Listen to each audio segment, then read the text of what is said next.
አክብሮታዊ ሰላምታችን በያላችሁበት ይድረስ። የተወደዳችሁ የኢትዮ ፎረም ቤተሰቦች ዕለቱን ዘገባዎቻችንን ከዚህ እንደሚከተለው ማቅረብ ጀመርን። አበይት ነጥቦቹን በቅድሚያ ሻዕቢያ የባህር ግዛት የለብልጽግና ሰዎች ለጨረታ የሚቀርብ አይደለም አለም። የመከላከያ ሰራዊቱ ደግሞ ለባህር ኃይሉ የውሃ ላይ ስልጠና እየሰጠው ነው ብሏል። የብልጽግናና የሻዕቢያ የቃላት ምልልስ ቀጥሏል። በዝርዝር የምንመለከተው ጉዳይ ይሆናል። የፋኖ ኃይሎች በተለያዩ አካባቢዎች ጠንካራ ውጊያ ማድረጋቸውን ሲገልጹ አመራሩ መገደላቸውን ማሳወቋል። የመከላከያ ሰራዊቱ ደግሞ በጎጃምና ደቡብ ጎንደር ቀጠናዎች እያደረጉት ነው ያለውን ዘመቻና እጅ የሰጡ ያላቸውን የፋኖ ኃይሎችን በተመለከተ ምክንያታቸውን ማሳወቋል። ይህንንም ትሰማላችሁ። የህወሓቱ ሊቀመንበር ደብረጽዮን ገብረ ሚካኤል ላፕቶፕን በመስረቅ የተጠረጠሩ ሰዎች ፍርድ ቤት ቀርቧል። በፍርድ ቤት ዋስትና ቢፈቀድላቸውም እንዳልተለቀቁም ተዘግቧል። ተጨማሪውን ይዘናል። በአዲስ አበባ ትምህርት ቤቶች ከመጪው ዓመት ጀምሮ ከፍተኛ የዋጋ ጭማሪ እንዲያደርጉ ብልጽግና ፈቀደም። በዚህም መሰረት ትምህርት ቤቶቹ ከወላጆች እስከ 65 በመቶ የዋጋ ጭማሪን መጠየቅ ይችላሉ ተብሏል። እንቃኘዋለን። ይህ በእንዲህ እንዳለ የኢትዮጵያ ባንኮች ዳግም የጥሬ ገንዘብ እጥረት አጋጥሟቸዋል። በቅርቡ አገዛዙ 10 ሺህ ብር ጥሬ ገንዘብ ይዞ መንቀሳቀስ የሚያስቀጣ ላደርገው ነው ማለቱም የሚታወስ ነው። ታደምጡታላችሁም።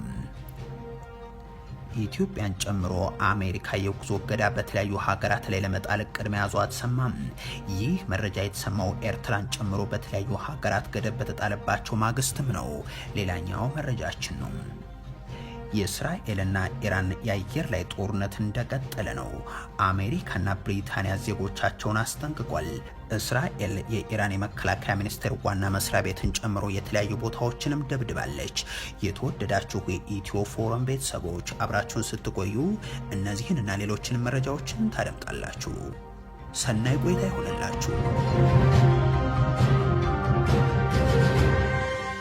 ሻዕቢያ የባህር ግዛት የለብልጽግና ሰዎች ለጨረታ የሚቀርብ አይደለም አለም። የመከላከያ ሰራዊቱ ደግሞ ለባህር ኃይሉ የውሃ ላይ ስልጠና እየሰጠው ነው ብሏል። የብልጽግናና ሻዕቢያ የቃላት ምልልስም ቀጥሏል።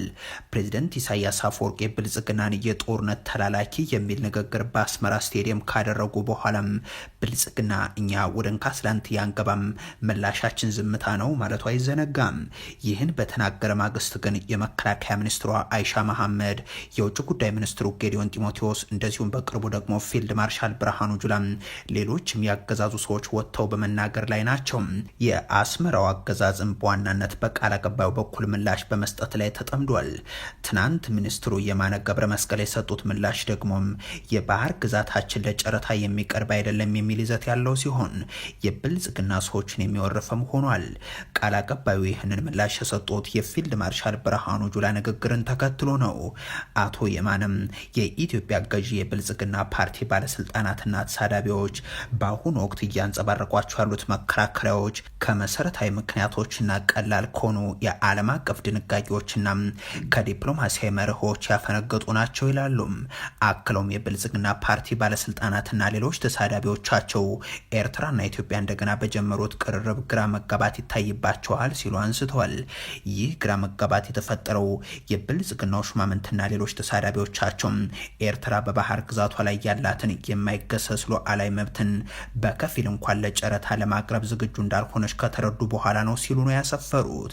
ፊልድ ማርሻል ብርሃኑ ጁላ ከሰሞኑ ባህሩ ይገባናል ስንል ሻዕቢያ እየተወራጨ ነው ማለታቸው የሚዘነጋ አይሆንም። ባህር ኃይል የምናዘጋጀው በዚህ የባህር ግዛት ለመግባት ነው፣ እንዴት እንገባለን የሚለውን ደግሞ በቅርቡ እናያለን ሲሉም ገልጸው ነበር። የመከላከያ ሰራዊቱ ያሰራጨው መረጃ ደግሞ የባህር ኃይል ስልጠናን በኢትዮጵያ መሬት ውስጥ እያከናወኑ ሆነው የሚል ሆኗል። የኢትዮጵያ ባህር ኃይል በየብስና በውሃ በፈጣን ጀልባዎች በመታገዝ በውሃ ላይ ስልጠና እየሰጠ ነው ሲል ማክሏል።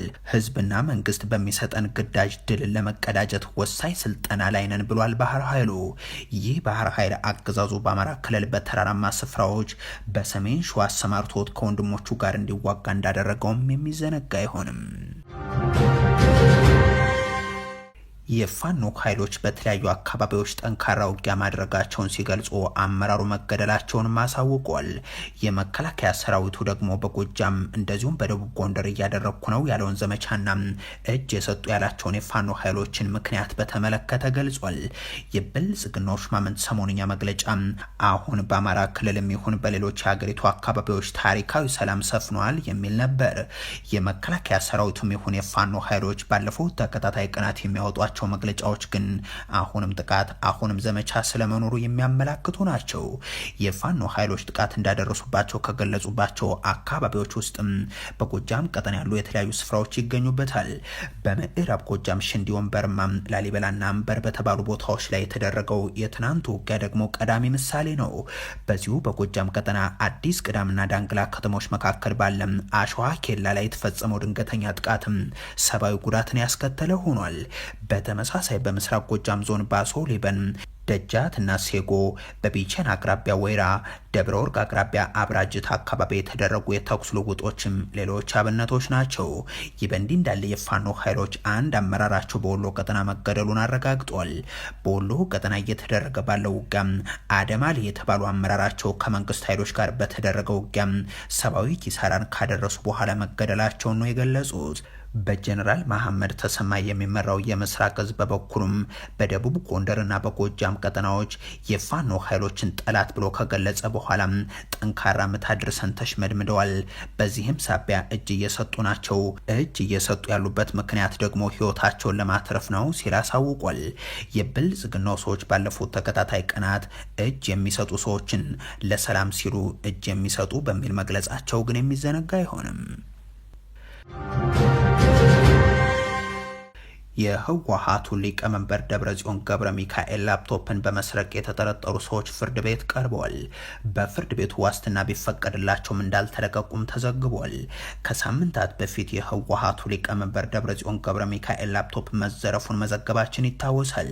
ሊቀመንበሩ ንብረታቸውን የተዘረፉት በጠባቂዎቻቸው ነው መባሉና ብልጽግናዎችም ይህን የኮምፒውተር ዝርፊያ ለማከናወን 1.5 ሚሊዮን ብር አካባቢ ወጪ ማድረጋቸውንም እንደዚሁ ሊቀመንበሩ ኮምፒውተር ያልተሰረቀ ለማለት ያክል በዛው ሰሞን አንድ ማክቡክ ይዘው በግንቦት 20 መታሰቢያ በዓል ላይ የታደሙ ቢሆንም ኢትዮ ፎረም ያረጋገጠው ግን 2 ኮምፒውተሮቻቸው መሰረቃቸውን ነበር። አንድ የኢትዮ ፎረም ምንጭ ደብረጽዮን ገብረ ሚካኤል ከጦርነቱ በፊት ይጠቀሙባቸው የነበሩ አሮጌ ኮምፒውተሮች መሰረቃቸውን ለቅርብ ሰዎቻቸው ሲናገሩ ሰምቻለሁ ሲሉ መናገራቸውን መዘገባችንም አይዘነጋም። የሆኖ ሆኖ አሁን የተሰማው መረጃ ደግሞ የደብረጽዮን ገብረ ሚካኤል ላፕቶፕ ኮምፒውተርን ሰርቋል ተብለው የተጠረጠሩ ግለሰቦች ፍርድ ቤት መቅረባቸውን የሚጠቅስ ነው። የቲክባህ መረጃ 6 የቪአይፒ ጥበቃ አባላት የህወሓቱ ሊቀመንበር ደብረጽዮን ገብረ ሚካኤል ላፕቶፕ ኮምፒውተርን ሰርቀዋል በመባል ተከሰዋል ይላል። የመቀለ አዲ ሐቂ ክፍለ ከተማ ፍርድ ቤት ባሳለፍነው ሰኔ 6 በዋለው ችሎት በሊቀመንበሩ ላፕቶፕ ኮምፒውተር ስርቆት የተጠረጠሩ ኮምፒውተሮች በዋስ እንዲፈቱ መወሰኑ ሰምቷል። 6ቱ ተጠርጣሪዎች እያንዳንዳቸው በ10 ሺህ ብር ዋስ እንዲለቀቁ ፍርድ ቤት በሰጠው ውሳኔ መሰረት ቤተሰቦቻቸው የተጠየቀውን ገንዘብ ቢያስይዙም ከላይ የመጣ ትዕዛዝ ነው በሚል ከእስር አልተለቀቁም ሲሉ ቤተሰቦቻቸው መናገራቸውን ነው ዘገባው ያከለው። በአዲስ አበባ ትምህርት ቤቶች ከመጪው ዓመት ጀምሮ ከፍተኛ የዋጋ ጭማሪ እንዲያደርጉ ብልጽግና ፈቀደም። በዚህም መሰረት ትምህርት ቤቶቹ ከወላጆች እስከ 65 በመቶ የዋጋ ጭማሪ መጠየቅ ይችላሉ ተብሏል። በአዲስ አበባ ከተማ አስተዳደር ስር የሚገኙ ከ1200 በላይ የግል ትምህርት ቤቶች ናቸው ከመጪው 2018 የትምህርት ዘመን ጀምሮ እስከ 65 በመቶ ድረስ የትምህርት ቤት ክፍያ ጭማሪ ማድረግ ትችላላችሁ የተባሉት። ተአምራዊ እድገት ላይ ነን፣ ህዝቡ አይኑን መግለጥ ተሳነው እንጂ ለውጣችንን ማየት የተሳነው ድፍን የኢትዮጵያ ህዝብ ነው ወዘተ የተባለው ከሰሞኑ ነው። ለውጡ በእያንዳንዱ ጓዳ ውስጥ የፈታቸው ጉዳይ በጣም በርካታ ናቸው። ወይም እኛ አልተናገርናቸውም ወይም እናንተ ማየት አልፈለጋችሁም። እናንተ ሲባል ድፍን ኢትዮጵያ ማለት ነው። እናንተ ብቻ አይደላችሁ። ልማት አለ። ይሄ ልማት ደግሞ ዓለምን እያስደመመ ነው ያለው። ባካችሁ አይናችሁን ግለጡ። ዓለም እኮ የተደነቀ ያለው በኢትዮጵያ ስራ ምን ለምን ትገረማላችሁ? እንዲህ መሪዎች በሚገልጹት ነገር ግን ነዋሪዎች በማያውቁት የሀገሪቱ እድገት ውስጥ ብልጽግናው በሚቀጥሉ ዓመት ያዘጋጃቸው የዋጋ ጭማሪዎች የአሁኑን የዋጋ ንረት እጅግ የሚያባብሱ ናቸው ተብሎ ተሰግቷል። ከአምናው ከእጥፍ በላይ የማዳበሪያ ዋጋ የጨመረባቸው አርሶ አደሮች በቀጣዩ ዓመት ለገበያ የምናቀርበው ሰብልን ለመዝራት ተቸግረናል እያሉ ነው። የብልጽግናው መንግስት ግን እንደ ስኳር፣ ጨው፣ ነዳጅ እና ሌሎችም ላይ የ15 በመቶ እሴት ታክስ ጭማሪን ከአንድ ወር በኋላ ተግባራዊ ማድረግ ይጀምራል። ይህ ቀጥሎ አሁን ደግሞ በአዲስ አበባ ከ1000 በላይ ትምህርት ቤቶች ከፍተኛ ዋጋ ጭማሪን ማድረግ ትችላላችሁ ተብሏል። የአዲስ አበባ ከተማ አስተዳደር ካቢኔ ባደረገው ስብሰባም ባጸደቀው የአዲስ አበባ ከተማ አስተዳደር የግል ትምህርት ቤት አገልግሎት ክፍያ አሰራር ስርዓት ረቂቅ ደንብ መሰረት በ2018 የትምህርት ዘመን በከተማ አስተዳደሩ ከሚገኙ 1500 አካባቢ የግል ትምህርት ቤቶች ውስጥ 1200 አካባቢ የሚሆኑት 65 በመቶ የዋጋ ጭማሪ ድረስ ማድረግ ትችላላችሁ ተብሏል። በ2018 የትምህርት ዘመን ጭማሪ ያደርጋሉ ተብለው ከሚጠበቁ እነዚህ ትምህርት ቤቶች ውስጥ አስቀድሞ የክፍያ ጭማሪ መነሻ ሀሳባቸውን አቅርቡ ሲባሉም የዋጋ ግሽበቱ ጨምሯል በሚል ያቀረቡት ጭማሪ አስደንጋጭ ነበር ሲል ሪፖርተር ጽፏል። ከትምህርት ቤቶች ውስጥ 10 በመቶ የሚሆኑት ብቻም እስከ 50 በመቶ ጭማሪ ሀሳብ ያቀረቡ ሲሆን ቀሪ 90 በመቶ ትምህርት ቤቶች ግን ከ75 እስከ 263 በመቶ ጭማሪ ደረግ በሚል ሀሳብ ማቅረባቸውም ታውቋል። የሆኖ ሆኖ አንደኛ ደረጃ ትምህርት ቤቶች እስከ 40 በመቶ፣ መካከለኛ ደረጃ ትምህርት ቤቶች እስከ 45 በመቶ እንደዚሁም ሁለተኛ ደረጃ ትምህርት ቤቶች እስከ 55 በመቶ ዋጋ መጨመር ይችላሉ ነው የተባለው። በጣሪያው መሰረትም 144 ትምህርት ቤቶች እስከ 40 በመቶ፣ 591 ትምህርት ቤቶች እስከ 45 በመቶ፣ 378 ትምህርት ቤቶች ደግሞ እስከ 50 በመቶ እንደዚሁም 47 ትምህርት ቤቶች ከ55 በመቶ በላይ፣ 66 ትምህርት ቤቶች ደግሞ 60 በመቶ ትጨምራላችሁ ተብሏል። ከሁለተኛ ደረጃ ትምህርት ቤቶች ውስጥ አንድ ትምህርት ቤት የመጨረሻው ጣሪያ ማለትም 65 በመቶ ክፍያ መጨመር እንደሚችል ተመላክቷል። ይህ በእንዲህ እንዳለ የኢትዮጵያ ባንኮች ዳግም የጥሬ ገንዘብ እጥረት አጋጥሟቸዋል። በቅርቡ አገዛዙ 10 ሺህ ብር ጥሬ ገንዘብ ይዞ መንቀሳቀስ የሚያስቀጣ ላደርገው ነው ማለቱ የሚታወስ ነው። የንግድ ባንኮች እንደገና የጥሬ ገንዘብ እጥረት እንዳጋጠማቸው የባንክ ባለሙያዎች አረጋግጧል።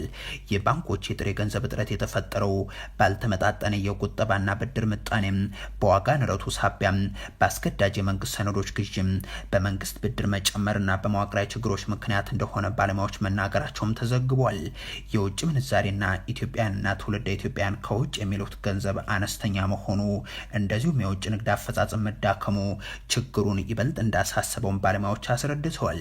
ከሀገሪቱ ህዝብ ውስጥ የባንክ አካውንት ያላቸው ዜጎች ከ35 በመቶ እንደማይበልጡም የዓለም ባንክ መረጃ ያመለክታል። ይህ የጥሬ ገንዘብ እጥረት መኖሩ የተነገረው ደግሞ በግብይት ወቅት ከ10 ሺህ ብር በላይ ጥሬ ገንዘብ መጠቀም ለከፋዩ በውጭነት ለተቀባዩ ደግሞ አስተዳደራዊ ቅጣት እንዲጣልበት ያደርጋል በተባለ ማግስት ነው።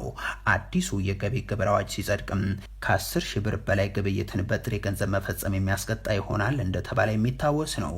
እንዳገዛዙ ህግ ከሆነም በአንድ ግብይት የሚፈጸም የጥሬ ገንዘብ ክፍያ ከ10 ሺህ ብር ከበለጠም ትርፉ ብር ለከፋዩ በውጭነት አይያዝም። ገንዘቡ የተቀበለውንም የተርፉን ገንዘብ እጥፍ አስተዳደር ቅጣት የሚጣልበት ይሆናል። በማሳያነት አንድ ሰው የ20 ሺህ ብር ግብይት በጥሬ ገንዘብ ቢፈጽም ለነጋዴው ከ10 ሺህ ብር በላይ ያለው በውጭነት አይያዝም። ለተቀባዩ ደግሞ ከ10 ሺህ ብር በላይ ያለው ቀሪ 10 ሺህ ብር እጥፍ ማለትም 20 ሺህ ብር ይቀጣል እንደማለት ነው።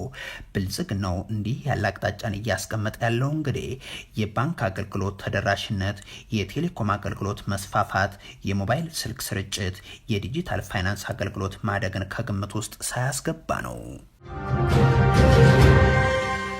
ኢትዮጵያን ጨምሮ አሜሪካ የጉዞ እገዳ በተለያዩ ሀገራት ላይ ለመጣል እቅድ መያዟ ተሰማ። ይህ መረጃ የተሰማው ኤርትራን ጨምሮ በተለያዩ ሀገራት ገደብ በተጣለ ማግስትም ነው። የፕሬዝደንት ዶናልድ ትራምፕ አስተዳደር ኢትዮጵያ፣ ግብጽና ጅቡቲን ጨምሮ 36 ሀገራትን የጉዞ እገዳ ከተጣለባቸው ዝርዝር ውስጥ የማካተት እቅድ እንዳለው ዋሽንግተን ፖስት ዘግቧል። እገዳ ይጣልባቸዋል ከተባሉት ውስጥ 25 የአፍሪካ ሀገራት ይገኙበታል። ኢትዮጵያ፣ ግብጽ፣ ጅቡቲ፣ ናይጄሪያና ደቡብ ሱዳን ዝርዝር ውስጥ የተካተቱ ናቸውም ተብሏል። ውሳኔው ተግባራዊ ከሆነ ዜጎቻቸው ወደ አሜሪካ እንዳይገቡም በፕሬዝደንት ዶናልድ ትራምፕ አስተዳደር ማዕቀብ የተጣለባቸው ሀገራትን ቁጥር ወደ 48 ከፍ ያደርገዋል። ባሳለፍነው ሰኞ ገቢራዊ በሆነው የትራምፕ አስተዳደር ውሳኔም ኤርትራን ጨምሮ የ12 ሀገራት ዜጎች ወደ አሜሪካ እንዳይገቡ የሚከለክል ገደብ ተጥሎባቸዋል። በአሜሪካው የውጭ ጉዳይ ሚኒስትር ማርኮ ሩቢዮ የተፈረመውና ዋሽንግተን ፖስት ተመለከትኩት ያለው የውስጥ ማስታወሻ የጉዞ እቀባ ሊደረግባቸው ይችላል በተባሉ 36 ሀገራት ለሚሰሩ የአሜሪካ ዲፕሎማቶች የተሰራጨ ነው። በማስታወሻው ኢትዮጵያን ጨምሮ 36ቱ ሀገራት የቪዛ እቀባ እንዳይጣልባቸው በአሜሪካ የውጭ ጉዳይ መስሪያ ቤት የተቀመጡ ቅድመ ሁኔታዎችን በ60 ቀናት ውስጥ ማሟላት እንደሚጠበቅባቸው መገለጹንም ጋዜጣው ዘግቧል። ሀገራቱ ቅድመ ሁኔታዎችን ካላሟሉ ሙሉ ወይንም ከፊል የቪዛ እቀባ ይጠብቃቸዋል። ስለ ጉዳዩ የተጠየቁት የአሜሪካ ውጭ ጉዳይ መስሪያ ቤት ቃል አቀባይ በውስጥ ጉዳይ ወይም የውስጥ የመረጃ ልውውጥ ላይ አስተያየት እንደማይሰጡ ለዋሽንግተን ፖስት ምላሽ ሰጥተዋል። ሀገራቱ የተቀመጠውን ቅድመ ሁኔታዎች ካላሟሉም በውስጥ ማስታወሻው የቀረበው የጉዞ ማዕቀብ መቼ በትክክል ተግባራዊ እንደሚሆን እንደማይታወቅም ነው የተዘገበው። የጉዞ ማዕቀብ ይጣልባቸዋል ከተባሉት መካከል አንጎላ፣ ቡርኪና ፋሶ፣ ካሜሩን፣ ዲሞክራቲክ ሪፐብሊክ ኮንጎ፣ ጋናና አይቮሪ ኮስት ይገኙበታል። ዝርዝሩ ከአፍሪካ በተጨማሪም የካሪቢያን፣ የማዕከላዊ እስያና የፓሲፊክ የደሴት ሀገራት ጭምርም የሚያካትት ሆኗል። የእስራኤልና የኢራን ጦርነት 3ኛ ቀኑ ላይ ነው። እስራኤል የኢራን የመከላከያ ሚኒስትር ዋና መስሪያ ቤትን ደብድባለች። አሜሪካና እንግሊዝ ደግሞ ዜጎቻቸውን አስጠንቅቋል። የሁለቱ ሀገራት በቴክኖሎጂ የታገዘ የአየር ላይ ጥቃት ልውውጡ ቀጥሏል። ትናንት ምሽት ጥቃት ያደረሱት የኢራን ሚሳይሎች በርካታ ጉዳት አድርሰዋል። የእስራኤል የአደጋ ጊዜ አገልግሎት በጥቃቱ ቢያንስ 10 ሰዎች ሲገደሉም 100 ሰዎች ቆስለዋል ብሏል። ከጥቂት ቀናት በፊት በመንግስታቱ ድርጅት የኢራን አምባሳደር በእስራኤል ጥቃት 78 ሰዎች መገደላቸውን መግለጹ ይታወቃል። ትናንት የኢራን ብሔራዊ ቴሌቪዥን በቴህራን በአንድ የመኖሪያ አፓርትመንት ላይ በተፈጸመ ጥቃት 20 ህጻናትን ጨምሮ እስራኤል 60 ሰዎችን ገድላለች ብሎ ነበር። የኢራን የነዳጅ ሚኒስቴር በዋና ከተማ የሚገኘው የሳህራ ነዳጅ ማከማቻም በእስራኤል ጥቃት መመታቱንም አረጋግጧል። የነዳጅ ማቀነባበሪያው በጥቃቱ የእሳት አደጋ ቢደርስበትም አሁን በስራ ላይ ነው ሲልም ገልጿል። እስራኤል በማዕከላዊ እስፋን ግዛት የሚገኘውን የኢራን የመከላከያ ሚኒስቴር ዋና መስሪያ ቤትንም ደብድባለች። የኢስፋሃን የጸጥታ ጉዳዮች ምክትል ገዥም እስካሁን በዋና መስሪያ ቤቱ ላይ በተፈጸመው ጥቃት የተጎዳ ሰው ስለመኖር አለመኖሩ የደረሰውን መረጃ እያጣራን ነው ብለዋል። እስራኤልና ኢራን በለየለት የተኩስ ልውውጥ ውስጥ የገቡት በቴህራን የኒውክሌር መርሃ ግብር ዙሪያም በአሜሪካና ኢራን መካከል 6ኛ ዙር ድርድር ዛሬ ሊደረግ ቀጠሮ በተያዘበት ወቅት ነው። ኢራን እንደ አሜሪካና ብሪታንያ ያሉት ሀገራት ለእስራኤል ድጋፍ በማድረግ ጥቃቶችን የሚከላከሉላት ከሆነም በየአካባቢው የሚገኙ የጦር ሰፈሮቻቸውን እንደምታጋይ ይዝታለች። ዶናልድ ትራምፕ ኢራን ይህንን የምታደርግ ከሆነም የአሜሪካ ጦር ኃይሎች ጠንካራ የኃይል እርምጃ ይወስዱባታል ሲሉ አስጠንቅቋል። ይህን የተፋፋመ የአየር ላይ ጥቃት ተከትሎም እስራኤል በመላው ዓለም የሚገኙ ኤምባሲዎቿን ስትዘጋም ኢራን ደግሞ የአየር ክልሏን ዘግታለች። የተለያዩ ሀገራትም ዜጎቻቸውን እያስጠነቀቁ ናቸው። ብሪታንያ በእስራኤልና በኢራን መካከል ያለው ግጭት እየተባባሰ መምጣቱን ተከትሎ ዜጎቿ ወደ እስራኤልና የፍልስጤም ግዛቶች እንዳይጓዙ አስጠንቅቃለች። ብሪታንያ ባሳለፍነው አረብ ካስፈላጊ ጉዞዎች በስተቀር ማንኛውም ጉዞ እንዳይደረግ በሚል አስጠንቅቃ የነበረ ቢሆንም አሁን ግን ሙሉ በሙሉ ጉዞ እንዳታደርጉ ስትል ነው ያስጠነቀቀችው። በእርግጥ የእስራኤል የአየር ክልል ለማንኛውም በረራ ዝግ ሆኗል። በእስራኤል የሚገኘው የአሜሪካ ኤምባሲም አሁን ባለው ሁኔታ ሁሉም ሰራተኞችና ቤተሰቦቻቸው በመጠለያዎች ውስጥ ተደብቀው እንዲቆዩ አሳስቧል። የአሜሪካ የውጭ ጉዳይ ሚኒስትር በእስራኤል ውስጥ ያሉ የቤተሰብ አባላትና አንዳንድ የአስቸኳይ ጊዜ ሰራተኞች ያልሆኑ ከፈለጉ ለቀው መውጣት እንደሚችሉም ገልጿል። አሁን በቴል አቪቭ አቅራቢያ ያለው ዓለም አቀፍ የአየር ማረፊያ ተዘግቷል።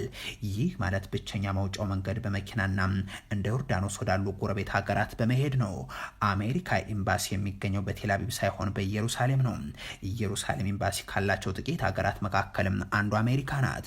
በኢየሩሳሌም የሚገኘው ኤምባሲም ሆነም በቴል አቪቭ የሚገኘው ቢሮ ለአደጋ ጊዜ የቆንስላ አገልግሎቶች ክፍት ናቸው ተብሏል። የተወደዳችሁ የኢትዮ ፎረም ቤተሰቦች ለዛሬ ያሉን መረጃዎች ይህንን ይመስሉ ነበር። አበቃን። ቸር ያሰማን።